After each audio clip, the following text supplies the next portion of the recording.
thank you. Hello mga mamshi! Magandang umaga. Napakalaki ko today kasi nga yung ate ganda ko ay akay binigyan ng food. Nilutuan po ako ng food.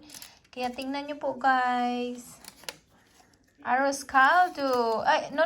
Arroz Valencia pala, sorry. Valenciana? Ano ba tawag dito? Nakalimutan ko na. Pero ate, hindi lang ganda, napakabusilak ng puso mo dahil naalala mo pa po talaga ako nalutuan, tabihan, ganun po. At saka napaka kind. She's the most kindest person here in Australia na na-meet ko po since I arrived here. Oo, talagang napakabait, down to earth kahit nasa kanya na ang lahat. Kaya napakamatulungin, never niyang nilolok yung sarili niya. Abag kaysa sa mga baguhan. So, kaya love na love ko talaga siya. Tapos, binigyan din niya ako ng curry, guys. Kaya, favorite kasi ni Bruce ang curry, alam niya.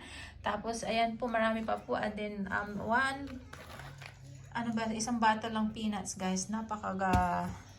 Swerte ko today kasi may blessings na dumating sa aking bahay. Ate ganda, I love you. And, napaka-quick ng natin. Di na talagang drop lang niya. Tapos after noon, lumayas na siya kasi nga may work din kasi siya, guys. So, thank you Ate Faye and I love you and I missed you. Catch up tayo soon. And si Eden po, kumain na siya and siyempre, kung anong gusto ng nanay, gusto din ng anak. So, Ate Faye, kinain niya lahat. Nandoon siya o kumakain, no?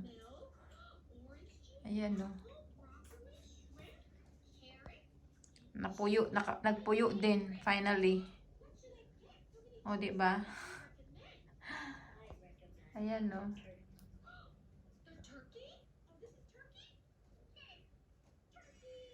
Yes, kumain na po siya.